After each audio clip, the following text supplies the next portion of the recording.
people need experiences to change their identities, and people always want to confirm with either the identity they are by projecting against what they see or by agreeing with it on the timeline. So long story short, content is an extremely powerful tool to once again help frame people the right way for when you make a call to actions to increase the probability of the sale.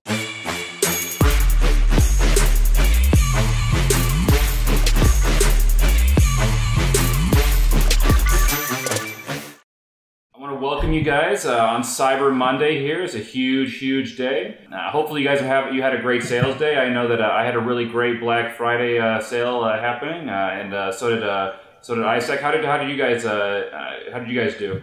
We more than doubled up on our sales from last year, and so it was fantastic. We're almost 20% sold out on this Vegas event already as well. So it's been a great weekend. People getting a lot of really good deals, I'd say. How about you, Jeremy? Pretty fantastic. Myself, I did great in my personal brand. I actually have some clients in my information product agency that they just flat out don't do Black Friday sales. They project their values on the market that they don't do discounts. So they hold themselves to higher levels. I had 2 people that crushed it. They actually did about 3x what they do in a week, just in a day, without even really having to dip the product too much. This year, instead of dipping prices, we just added more products to things, made the offers more valuable. It was cool. One thing I forgot here is I forgot to introduce you guys for everybody that doesn't know who you are already. So you guys all know who I am. We'll start in the top right box is Eric Dick. Runs iStack Training, which would be all the e-commerce mastery live events, Facebook mastery live events, and that he usually also MCs all the affiliate world conferences. So you've seen him on stage plenty. If you saw our last live stream, you know that, and you see in the little box down there right there, that iStack Training and AdLeaks have teamed up to bring you Facebook and e-commerce mastery live in Las Vegas, January 9th through the 10th. It's already 20% sold out, and it's only been announced 3 days ago. Okay, so you need to get your tickets right now. The price goes up tomorrow to $6.99. Right now, it's $4.99. So you need to get it today, otherwise the price will go up, and don't come to me next week asking for a discount code or anything like that.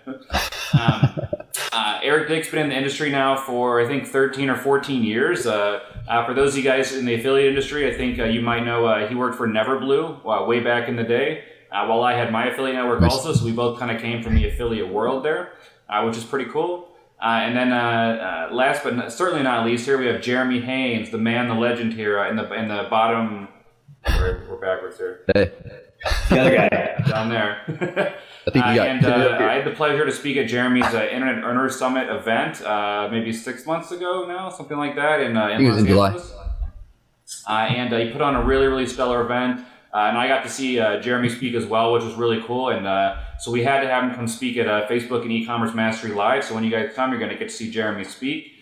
Jeremy has run millions and millions of dollars of ads, a lot of info products especially. If you guys have ever seen Dan Locke, the Asian guru, who has very unique ads, you can thank Jeremy for that. And Jeremy, tell us a little bit more about your background too. Yeah, so I used to work for Grant Cardone back in the day before I got started with my agency for 13 months. Came into a business that was doing $40K a month in digital, doing about $1.3 million a month in contract values with the sales guys over the phone. I was 20 years old, just started doing a bunch of digital marketing actions, Facebook ads, LinkedIn, Instagram, all kinds of cool stuff. And long story short, we ended up vamping up to $1.8 million a month on average over the 13 months with a big team effort. And I just didn't want to get paid $10K anymore. I wanted to expand like all these other people I was seeing that eventually became my mentors and people I worked with. So I started my agency, pretty much gone from big personality brand to big personality brand, built up a nice business that operates in Miami Beach and Beverly Hills, and we just sell information products. At this point, about 3 years in, and we've done over $80 million in intangible and tangible information product returns. So it's pretty cool. We spend about $1 million a month now, and that's a fun time, all intangible stuff. So books, audio courses, video courses, events, and I practice what I preach myself, so I do all that cool stuff. Yeah. Nice, very cool. So you got your course as well that you've created. You were telling me a little bit about it before the break. Tell me what the focus is with it. Yeah, so I have two programs. One, I teach people how to start and scale a digital marketing agency and just level digital marketing skills. So I ended up teaching in 3 different Tai Lopez programs over the last 3 years. He actually hired me as a consultant in my agency to come in and train his sales guys on how to sell more with all the data that they had. That just got a ton of people flooding me with questions, asking me things about my agency, about what I was doing, and about everything that I was doing, how to market, how to get results. So I just started, like I said, practicing what I preach, put together information products, not necessarily for the profit, but just for the flood of questions I was getting. That's one of the best practical ways that you can duplicate yourself, so you don't have to answer the same thing again and again and again. If you put it into a course and answer it in an in-depth way that gets other people results. So that's what I did. Got about 1,600 people in the community now. Just broke that number the other day, and still growing. Very cool. We were having a really interesting talk about content before, and I think this kind of leads into what you're going to be talking about in Vegas a little bit, which is sort of what are the Facebook ads are a powerful tool. You can do incredible things with them. You can build audiences, but if you don't have the content right, if you don't have an engaging message, you're not engaging people in the right way, in the right order, it's not going to work as well. So talk a little bit about your mindset, how it starts, as it relates to the content and where you start with it. Yeah, so a lot of clients that I've worked with in the past and just what I've been able to apply into digital marketing has been psychology principles, studying the old school mentors like Eugene Schwartz, implementing these things that a lot of people don't talk about nowadays because a lot of people don't understand them. When I started hearing Ty back in the day and then diving into Charlie Munger talk about cognitive biases, I started just trying to apply these things into digital marketing. And one of the most interesting things I found is when selling information products and working with Grant, what he would tell me and what he would preach to the world is omnipresence. So I had to figure out a way to digitize a sales process, be around somebody we were trying to sell in a way that wasn't annoying, because I didn't want to be one of the I call them the dick pill ads, which are constantly the same ad in front of you, direct response ads, just the same thing again and again and again and again. So I wanted to avoid being the digital clipboard salesperson. I wanted to contextually sell. And I wanted to do that in a way without being ignored. One of the biggest principles of psychology, when somebody's conditioned to ignore an ad, you wouldn't want to try to present your message in the form of an ad because it wouldn't work. So Facebook and Instagram, they gave us these tools first before all the other platforms did to distribute your content. And the initial objectives I would use right inside of the ads managers, a practical tip, we would run engagement campaigns. And then eventually, in the most recent times, we run video view objectives as well, optimized for through play. And long story short, if you go into the audience section, you find that besides just customer lists that you can upload, besides just retargeting on website traffic, which continued to go down in our probability to actually retarget people from ad blockers and from people just not wanting to be retargeted, content was the way to go. We decided to play into the bias of these platforms, which if you think about it, they want you to keep people on their platforms engaged, and they give you the tools to retarget people. So I took the logic of what an email list is, and I just brought it into Facebook. I said, you know what? I'm a marketing automation guy. I believe in segmenting databases and then, sending people contextual emails, and that drives a lot of sales. Why not digitize that, be omnipresent, and handle the beliefs of the people that we're trying to sell so they can be framed the right way to buy our products when we do make our direct response ads. Eventually, I call this concept the actual method, the Venus flytrap method. I try to avoid being a digital clipboard salesperson. I try to avoid at all costs, and any product I find this works, e-commerce and information products, to just be the pitch man. I don't want to just be there saying, hey, sign up for my webinar, sign up for my free PDF, go download my fucking masterclass, or even worse, the people would just say, go sign up for the course. I believe in respecting people in the sales process, which is what content can do. And then on top of that, the tactical side of it, the platforms give us the ability to add people to lists to later retarget with our direct response ads. So I found that I could spend less money when I would actually make my call to actions. I'd have cheaper CPAs and I'd have a lower budget level. In addition to that, people would be more responsive, so I'd avoid negative feedback. I'd have ads that would run evergreen for years, depending on the ad. Have a few examples with Dan Locke as great visual aids I can reference here. In addition to that, I just found that we would get a higher retention of customers for life buying more product from the people that we were selling from, due to the fact that we were just respecting people in the sales process. We were letting them get to know us, and then we would make our call to action. So it became extremely effective. And there's a lot of rabbit holes we can go down, but I'll leave that for your questions. That's super interesting. So you talk about respecting the customer, and you're doing that through content, essentially, right? Through providing them with valuable content that may not have the sell built into it at that time. Is that what you would say? Correct. Yeah, because like a helicopter, right? This happens to me every single time I go on a plane and I'm looking out the window, or even once a month nowadays. want to get in a helicopter and I want to see it from above, right? I'm here in my penthouse in Miami, and I love the view that I can have from above, because it's the same thing you want to have in your marketing efforts. Most people, they think direct response ad, that's like living life through a first person perspective. Okay, when you take yourself out and you look at the overall process, if I start with a piece of content and I create a sequence of 2 to 3 videos that I want people to go through before they see my call to actions in my conversion campaigns, well, it's quite simple to do when you're looking at it from above. You know, because if you're running a piece of content towards a cold audience, you're accumulating people into your list that you can retarget with your direct response ads for a penny to 2 pennies tops. You know, if I could screen share here, I'd show you my my 100th of a penny, my 200th of a penny cost per engagements or cost per video views. And my point being, that's when we then manage the perspective of the person with more content. So every piece of content that is posted on your page is strategically posted for 2 different reasons. To manage the future objections the person will have when you make your call to actions before they become objections, and to manage the belief system and the overall way that people are going to view the opportunity to join in. In my case, it's always biz opportunities or information products or expanding their awareness in a particular area. But for e-com, it's the same thing. If I can make people aware of their problem, how they need to see the world, how seeing the world that the way they're currently viewing it could be wrong, or that they could shift that, or other people like them have shifted it, and then give them that opportunity to shift.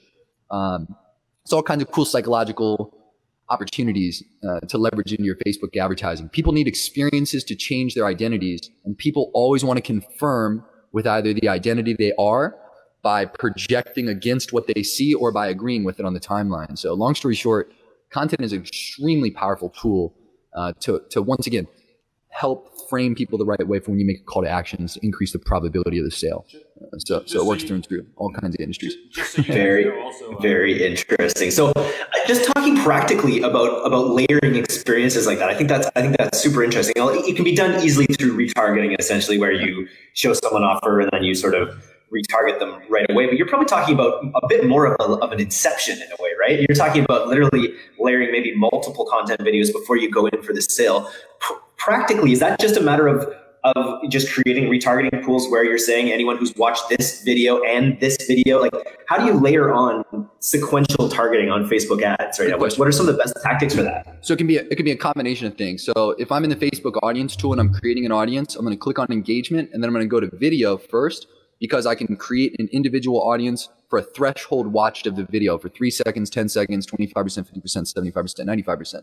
And I can do that for one video, or I can do that for many videos. So as an example, if I have 3 different videos that I'm using for my cold audience attraction, I can just lump them all into one list if I wanted to. And then on a ad set level, when I'm using my targeting objectives, I'm going to target the audience of the people who watched that cold video that attracts my cold traffic with whatever my next video might be in my sequence. And then the people who watched that specific video, they'll have an opportunity to see the third video. And then also the timing here matters. So as an example, the bidding, as in if you put a manual bid, a really high manual bid on your content, and you do what Tim talks about, an 8 to 12x ratio for whatever your manual bid might be, you can get somebody to go from not knowing you to having the right perspective and then buying your product in hours.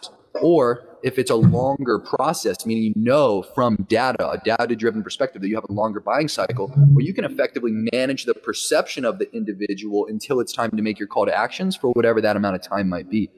So it's all completely relative to whatever's being sold, of course, but yeah, truly, I mean, it can go as fast as you want it to, or it can be dependent upon the person's usage. So all of that should be considered. But yeah, it's just audiences and include and excludes. And content. And this is the next thing I was going to ask about. So we spoke a little bit about what makes quality content. You know, I've been producing content for a couple of years now with this podcast. We're building our audience slowly, but we haven't hit anything that's gotten really viral yet, except for maybe that Illuminati picture with Tim and I. That one went pretty viral there. But other than that, we'll talk a little bit about the kind of content that you need to create that has that chance to be shared and engaged with. Like, what are you aiming to do with that content? Yeah, so we want our content to be polarizing. So we really want to make sure that we drive an emotional state in somebody where they want to take an action. Okay, think about this. When you're in pain, you're more driven to take an action. When you're in an extreme excitement or joy, or just you feel happy, or maybe you get done drinking coffee in the morning or whatever you do for energy. You know, my point is, we desire to be in certain emotional states to take an action, even if those emotional states are on a micro or macro level. So to be clear, if we have a polarizing piece of content, most people, they have absolute shit content. You know, they don't they ask general questions when they write their captions and expect people to comment back. They literally tell people to share it, or they in their content itself, they have like 5 to 10 second intros of their brand logo. And people don't give a shit about that. They're on the average threshold of time that's given to each post on the news feed. I learned this from Brian Mert, the owner of Advertisement, is a total of 1.8 seconds. So we find that content that either rapidly flashes every 1.5 seconds or so and has an audio voiceover to it, that's highly effective. But when I say polarizing content, I mean, people want to be clear. People want to agree with something or they want to disagree with something to confirm who they are and what they are. That they want to identify with something, but they need to be in an emotional state that drives them to agree or disagree. Otherwise, Jeremy, they could see something and just be like, huh, yeah, that's cool. But if they're, once again, if a polarizing statement comes, let's say that I believe that having a home is an asset. Okay, let's say I believe that buying a home is an asset. I market with Anik Singhal and Robert Kiyosaki through Anik, and having the Rich Dad Poor Dad brand to market, you have some highly polarizing statements that you can use. Anytime we ever tell people that buying a home is a liability and the costs that come with that, and we compare it to renting, people who rent come onto the post and agree. People who bought disagree, and they both explain and confirm their bias for why they also see it that way in the way they understand the world to be. Everybody has their own internal model. If you just kind of throw statements out there that create agreement or disagreement, and once again, they drive somebody to be in a particular emotion, that's where they're going to have a higher engagement rate than normal.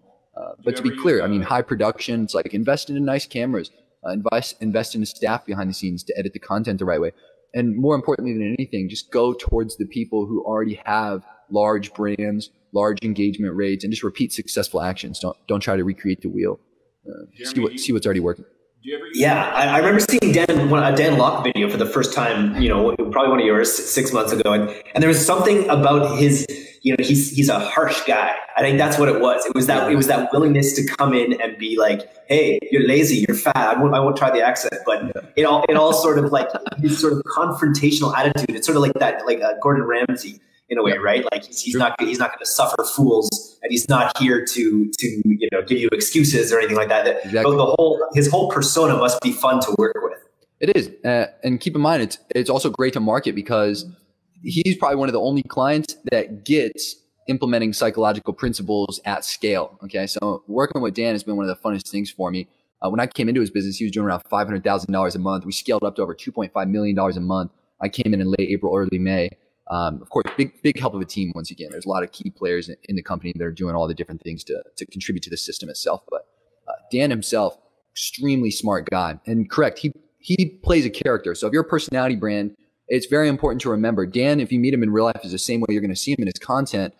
That's his personality. But to be clear, he's confident and certain in who he is, and he knows that's authentic, and so he's able to put that out there in the world at scale. A lot of people have internal limiting beliefs that they don't recognize are what's holding them back from being who they truly are on the internet and scaling that to get a lot of attention. You find that as you spend more money on scaling your content, usually, and this isn't a projection, this is an observation from working with several personality brands and businesses in my time, the person who is the character, they truly have to be somebody who's constantly acknowledging that different principles of who they are going to be put out there at scale. Different beliefs they have are going to be put out there at scale. People will disagree with them at scale. People will agree with them at scale. And a lot of people have an issue with that. So that can hold people back on being their true self in content. But Dan's very confident in who he is, and what he knows. So that helps a lot. That's very interesting. So, a lot of people come into Vegas in this show. There's just going to be a lot of marketers. There's going to be affiliates. There's going to be people building agencies. There's going to be a lot of e-commerce people as well, because the second day, of course, is very e-commerce focused. Nice. So I wanted to talk about a couple of things. Obviously, these tactics can be used for any sort of, especially like lead generation. Oh, yeah. Anything with e-commerce, all of this stuff is going to be applicable. This aspect of storytelling, that's clear. But I wanted to just get your take on where the personality marketing space is right now. Like, it's a really interesting. It's like everyone in the world could have something to teach potentially. So I don't think it's saturated to that extent. But that being said, there's still a new information person pointing to a bridge or talking from a Bentley or doing one of these things every day. There's a new one that I see. Talk a little bit about where you see this industry going. Yeah. So authenticity and the character itself that's teaching. For example, there's a lot of people who teach the same thing. And what gravitates students towards the different personality types out there are just who the person is that they're learning from. Does this person share common? It's the same thing in real life. You know, why are you friends with certain people and not friends with others? Even though that both of those people, one that you're friends with and one that you're not friends with, might like the same things, do the same things, have the same hobbies, etc. It's because we're attracted to different personality types, and we're not attracted to other personality types. So there's not going to be a time where it becomes saturated. And even better than that, just to further my point, back in the day, okay, for centuries, not for a few years, for centuries, how did people learn? Maybe the library, or or apprenticeship and mentors. That was it. You would go to a master. Okay, if I wanted to learn how to make a sword, or if I wanted to learn how to build a home and become a mason, if I wanted to learn anything. Yeah. I wouldn't go to, there was no school for that shit back in the day. Okay. You're in a village of like maybe 10 people or 50 people, hundreds of people. Imagine the Wild West. Okay. If I want to learn a concept, there's not a place where I can go and get indoctrinated for, my fifth grade all the way up to my high school career level, just learning the same things as everybody else is in the same country. This is all a new system. I want to be clear. Like everything that we're doing in modern times for education is literally brand fucking new. If you go back and you actually look at when the education system was created, not to bring up Rockefeller, but since you plugged the Illuminati already, the education system itself was created to stimulate an economy of factory workers and very labor-intensive driven skills. It was not created for empowering people mentally and making them understand that entrepreneurship is a possibility. I had a 16-year-old the other day that walked up to me at this event I spoke at, and he was like, "Dude, I made $1 million last year, and I'm just having trouble focusing. Like, what should I do?" And I think in my head, I'm like, dude, there's doctors that are getting paid $200K, $250K a year. How did you learn that? Did you learn that stuff in school? Of course not. The guy learns it from taking courses, from answering and asking mentors. So to be very direct, a personality brand, it's tough to be able to, just like school, get results for people when you have tens of thousands or hundreds of thousands of students. So there's not going to be a point of saturation, because what will happen with education is we will go back to what it's already been, which is masters and apprenticeships, rather than these large sum education games where we're just putting people in classrooms in bulk and expecting them to learn these concepts and principles out there. So to be clear, everybody who knows something and is actually certain about it, they're going to have an opportunity to transition that knowledge to somebody. But if they're paid for it, they can monetize that at scale and really duplicate and digitize that action nowadays, especially with the internet. And that's the power of why personality branding is going to continue becoming more effective, is because there's so much scale potential on the internet rather than back in the day, as I talked about, where everything was so, limited and tight knit and you couldn't communicate around. And because this is what I love about the people that come speak at these shows. What are you? You're 24. Yeah, 24. Yeah. You're 20. Yeah, you're 24. Yeah, just all these people, and it's like they've all become experts through a mentor process, but also through trial and error themselves. 100%. And that's what I love, is like everyone can develop their own expertise. You take in a little bit from there, you take a little bit in from there. And all of a sudden you're like, I'm a pioneer. Like I'm a total pioneer in this space with what I've just done. Because Facebook's rolling out new things that you could learn to master, like, every quarter kind of thing. And so I totally agree with what you're saying, because it's like there are a lot of people, the instant reaction would be like, oh, there's a lot of gurus out there. Oh, there's a lot of personalities out there. Yep. But it's just beginning, as you said. This form of like democratization or digitalization of education is just beginning. 100%. As I described, just being attracted to one personality type and not being attracted to another will always lead to additional opportunities for people to continue expanding and growing and scaling their personal brands. We're decades away from any kind of issues like that. And in actuality, with more technology becoming available to us and with it being easier for us to digitize ourselves nowadays, there'll probably be a time in maybe 10, 20 years where the window will slim comparatively to the opportunity that there is now. But to be clear, every day there's new people that are just becoming certain on what they know, and whether they're a teacher that has thousands of students or they just got their first student and they're teaching somebody, it doesn't matter, because the point of it is not profits. The point of it is helping people and just really making people more aware and bringing more skills into others' lives, which we need to do that right now, considering the shifts that are happening across all industries. So think about this. We're in an echo chamber.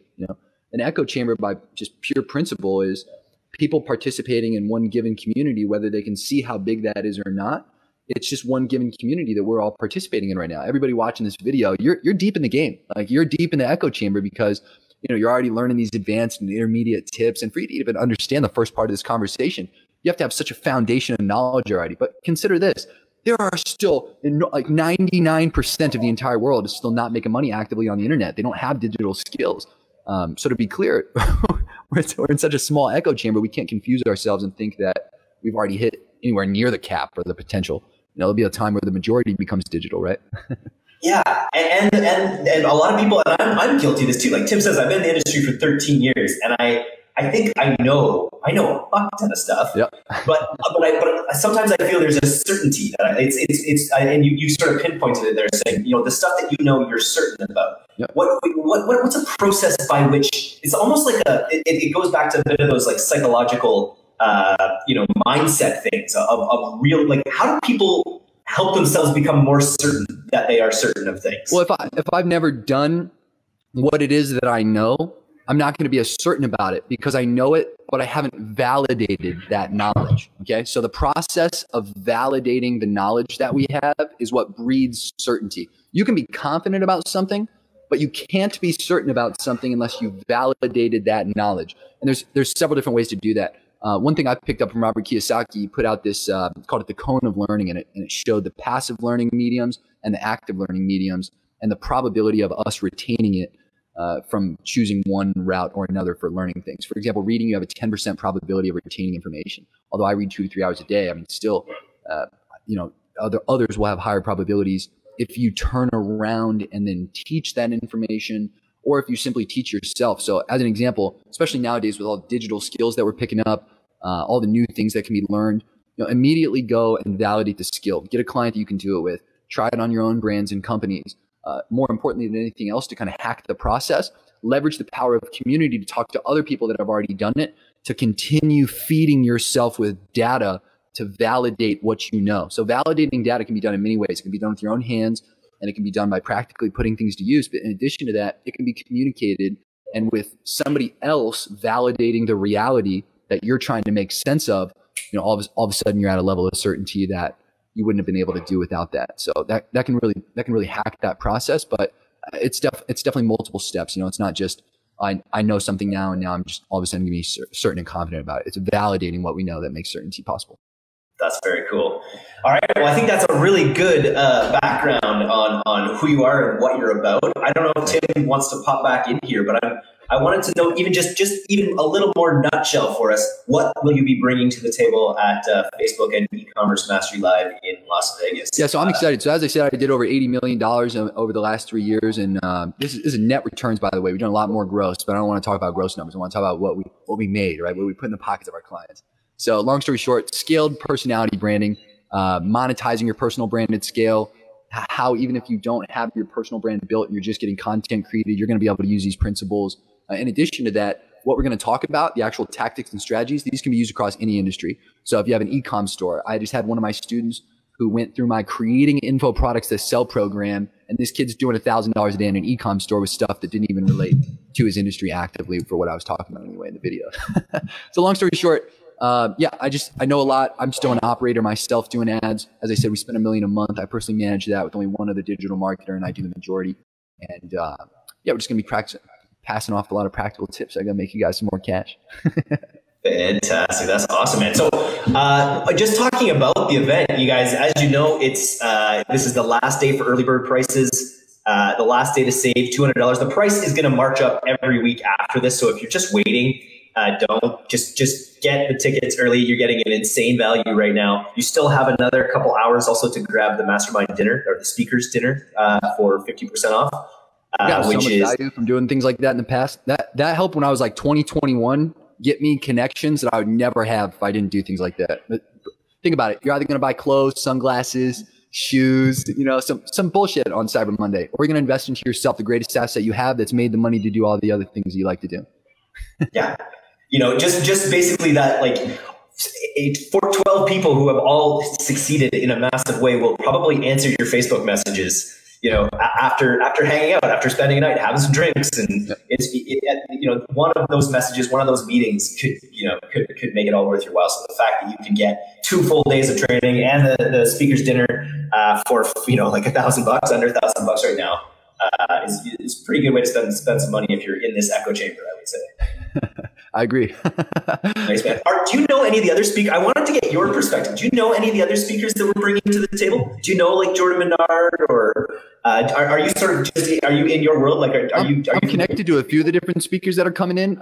Conversated with them here and there, saw them at other events, met them, spoke with them, been on a panel with a few guys. But I'm really excited to see everybody. Nice, yeah. Tim, obviously, right? Meet some new faces. Yeah. Last time I saw Tim, we were at Nobu in Los Angeles, in not the one in Malibu, but the one actually in LA, and yeah, we're drinking sake. Nice. We still got a lot on here.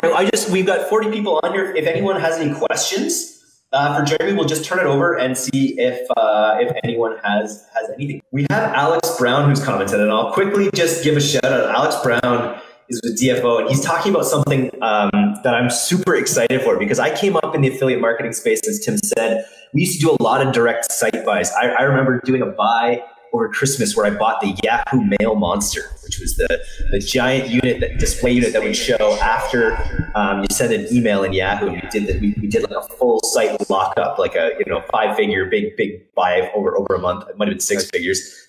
And so he's talking about these older school tactics of like site buying on sites for e-commerce products. And I think, in the environment of Facebook's rising costs and Facebook's outages and things like this, just anyone who can kind of come in and talk about other whole kinds of media buying that aren't dependent on Facebook's algorithms. I'm really excited. Alex Brown from Dollar Beard Club?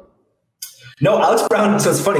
We have several Alex Browns. Alex Brown from Dollar Beard Club is speaking in Bangkok. No, hey, tell myself what's up when you see him. Did you go to? Have you been to Baby Bathwater? No, I'm very familiar with it though. One of my buddies, Tom Pfeiffer, he goes twice a year when they throw it. But I actually met Alex so they had a mastermind in the Hollywood Hills. It was called Unconscious Content, and I don't know if it was a one-time thing or what. I would go to it every time. It was a 10K mastermind. I was I think I just turned 22 at the time, and I mean honestly, it changed my life. Gave me some of the best connections ever. In addition to that, I learned so much from those guys. And yeah, Alex obviously being one of the founders. He was also presenting there and just giving a lot of good practical value. But yeah, those guys are so cool. Yeah, no, I'm really excited. Alex is, he's going to be in Bangkok coming up here. We fly in just a couple of days here. We fly in 5 days. So I'm super excited for that trip as always. So yeah, guys, you have a couple more hours here to grab the half price speakers dinners. You have a couple more hours to grab the tickets at this incredible low price. I think Tim's Black Friday sales are still going on. Our Black Friday sales are still going on at isactrading.com. But we're super psyched. We're going to do a series of these interviews. We're going to basically have all the rest of the speakers on over the next little while to give you some fresh info and give you an expectation of what you're gonna get in their presentations in Las Vegas. But I'm super psyched. And this is the first real talk I've actually had with Jeremy. Tim introduced me and just said, Tim was just like, yeah, he's in. I heard him talk, he's in. Yeah, I heard him present. The guy's he's on it. So it's really cool to connect with you today. And we'll throw this out on the podcast as well. If you can share it to your groups, it'd be fantastic. Yeah, one thing, if everybody wants to stay connected with me, my Instagram is @Jeremy. So it's just my name, Jeremy.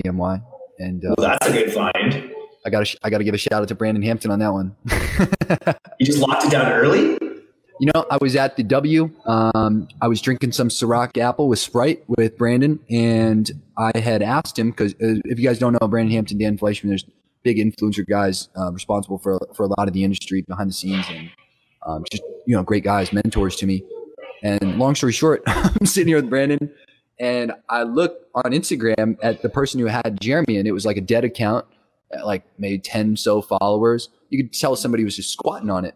And I had asked Brandon, and I was like, hey, is this possible to get this somehow? And he was like, yeah, have they posted ever? I was like, no. And he was like, do they have any kind of activity? I was like, no. He goes, all right, yeah. What's your current Instagram? And I told him what my old Instagram handle was. And I woke up the next morning and I was at Jeremy. That's awesome, man. Wow. That's pretty cool. Like I said, big shout out to Brandon.